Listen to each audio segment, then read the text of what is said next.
You know, Lois has been bitching lately that I watch too much TV and don't read enough books. So I went to the library and picked up 3 books by the greatest author of the last 1,000 years, Stephen King. And tonight, I'd like to share them with you. And also a dead body. The year was 1955, and the voice in my head was that of Richard Dreyfuss. I never had friends like the ones I had when I was 12. Then there was Joey Duchamp. The voice in his head was Roy Scheider. How are you, Richard? Fine, Roy. How are you? Good, good. We should grab a drink sometime and catch up. Maybe reminisce about Jaws. Great. You should give me a call sometime. Oh, please, make the voices stop! And then there was Quag Chambers. He was the leader of our gang. He had sex when he was 5 and committed his first rape when he was 10. Rape, of course, being legal in the 50s. Ha ha! Beat those cards, fellas! Ha ha ha! Cleve, please, we're busy looking at Playboy. Look at the way these women starve themselves. This one can't be more than 180 pounds. This is way better than Playboy. Do you guys want to see a dead body? Lord almighty, I done see me a dead body down by the lake. Sure enough, I thought I'd go deaf and dumb when I saw me that dead body. Cleve, calm down. You're not making any sense. Have gun will travel reads the card of a man. A knight without armor in a savage land. Okay, I got another one. We decided to cut through Old Man Pressman's junkyard. Even though legend had it that any kid caught scaling the fence ran the risk of being attacked by the old man's dog. Hey! What are you kids doing? Oh no, it's him! That's right, I'm Old Man Pressman. I own the junkyard. I'm cranky because all my stuff is junk. Why can't I have nice things? Now, he said Sick'em Boy, but what I heard was Chopper talk to disfigured World War II veterans who aren't as bitter as they should be. Glad I could do my part. I think you may have done too much. Here's Little Richard with Piano Riff Woo! Woo! Woo! Woo! Fuck that. Man, this trip is dangerous. Couldn't we have just taken a bus? Black guy. Don't worry, if a train comes, I'll warn you in slow motion. Train!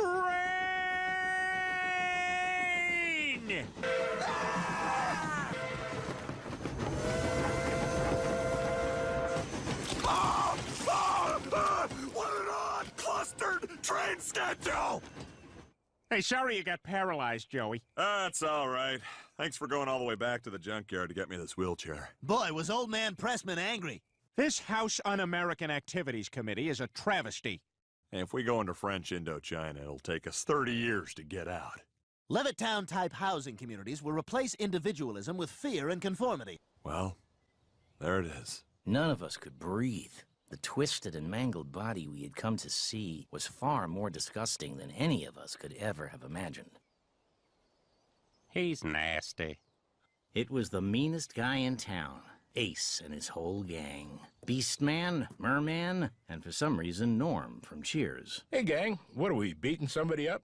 Now get lost. We'll take it from here. This ain't over, LaChance. I mean, you have a gun right now, but tomorrow I'll get a gun and come to your house and kill you. Oh. Yeah, I guess you could do that, huh? I mean, we live in the same town, and I can't just be on my guard for the rest of my life.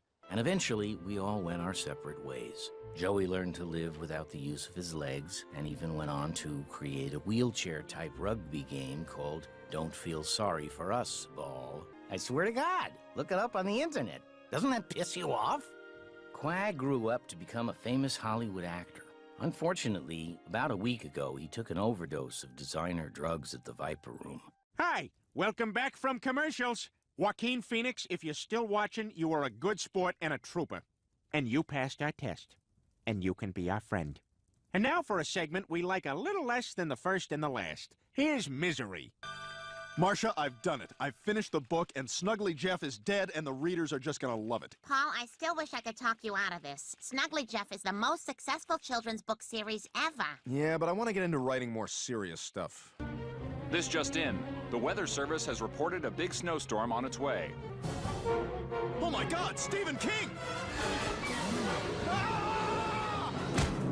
Hey, this would make a neat story. Done.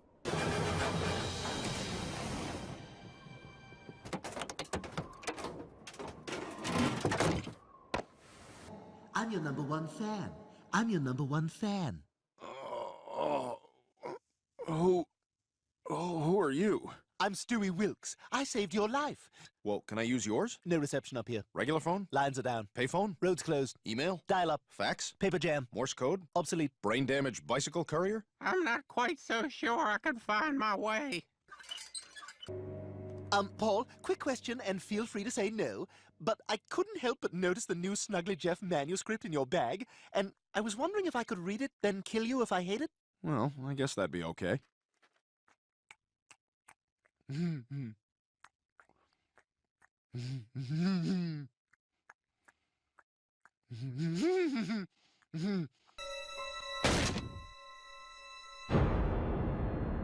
Stewie?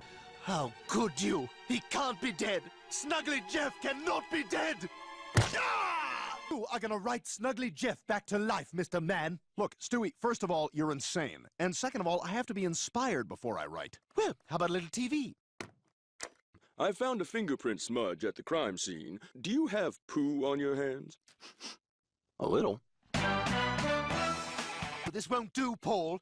You can't just have Snuggly Jeff magically brought back to life by a child's wish. It's insulting to the reader. What do you mean? Well, it's just bad storytelling. Let's see, how can I explain this to you? Did you ever see the movie Contact? Yeah. But then there's other guys like, hey, it just so happens I built another identical trillion-dollar space machine at my own expense on the other side of the world. And we're supposed to believe no one noticed that? Well, I stood up in the theater and I said, no! Fine, but you're gonna have to go into town and get me some more paper. I'm all out. I don't know, Paul. Let me see if I can get the big wheel started.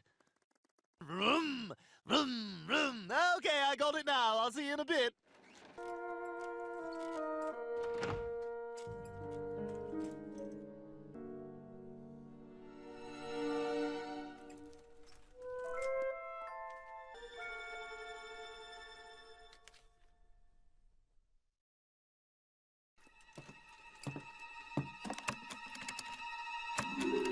Mr. Sheldon? Oh my God, I'm saved! Let's get out of here before Stewie gets back! No, you're not.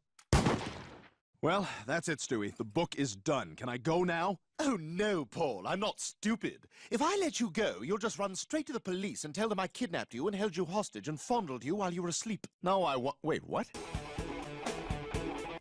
Everybody still awake? All right, big finish. Now, you remember that Stephen King story when a guy went up to the empty hotel and there were those creepy twins and the guy was running around with that axe and the kid talked to his finger? Oh, can't you see Stewie doing that? The first time I laid eyes on Andy Dufresne, I didn't think much of him.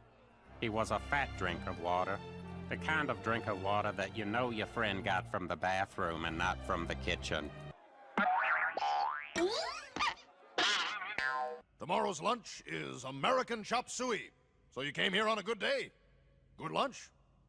Ah, look at those smiles. All right, lights out, ladies. It's funny because we are not ladies, we are men. Shut up. As it turned out, that somebody was me. Vagina boob. I understand you're a man who knows how to get things. I've been known to procure various and sundry items. I don't understand what you just said. I need stuff. Can you get it? What do you need? I need a rock hammer. Sure? Or you could just have sex with Helen Hunt. Oh, we've only had one conversation, but I can tell we're going to be lifelong friends. And since you're black and I'm white, that makes it more special for the audience. Inspection! You Andy Dufresne? A little bit. You? I'm just jiggling your balls. What can I do for you? I understand you make Star Wars figurines. Oh, Grievous! Wicked! Well, anyway, I'm a pretty corrupt guy, so I figured I could sell your figurines and pocket the cash. What do you say? Oh, my legs! Two things never happened again after that. Boggs never walked again, and Andy's farts never made a sound again. Thanks to the Star Wars figurines Andy carved, he landed a cushy job cleaning the warden's office. Okay, you clean up the warden's office while I go pop out a pine cone. The average length of a song on any long-playing album.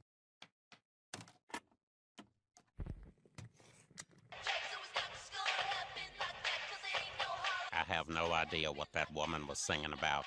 Like, literally no idea. I don't know what a hollaback girl is, but I have to imagine it's a foul, disease-ridden thing. A prison is an environment which requires the highest level of discipline. And that little stunt you pulled today... That little stunt you pulled today made a lot of people look very foolish. My God, how can you be so obtuse? What did you call me? Obtuse. You're being obtuse. 2 months in the hole. Or am I being obtuse? I'm getting out of here tonight, Red.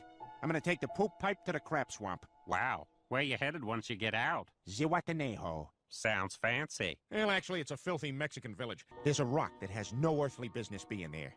It's black volcanic glass. Has no business being there. Under that rock is a box with something I want you to have. If it is, pick yourself up some nice cheap pants and good life to you. Dufresne? Dufresne! Where is he?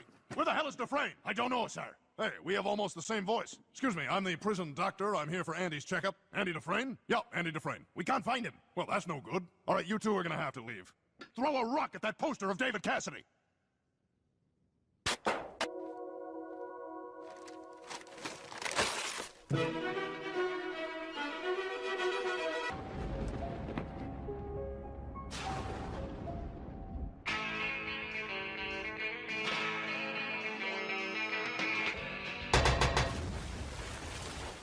Andy crawled to freedom through 500 yards of foulness I can't even imagine. Andy Dufresne, the man who crawled through a river of poop and came out clean on the other side. Do you believe in your best judgment that you have been rehabilitated? Rehabilitated? It's just a stupid made-up word, so boys like you can sit behind a desk, wear a fancy suit, and feel important. A promise I made to a friend that I had to keep. Walk along the stone wall until you reach the tree, and that's where you'll find the rock. Dear Red, if you've come this far, maybe you're willing to go a little further. You remember the name of the town in Mexico, right? Shit! What? Oh, is that him? Is it? No, beach dog. Is that Red? Is it? No, not him either. Well, what am I gonna do, go to the authorities? I just broke out of prison. Now what, I gotta spend the rest of my life here by myself? Well, at least I won't have to be self-conscious about my farting. Now stay tuned for whatever Fox is limping to the barn with.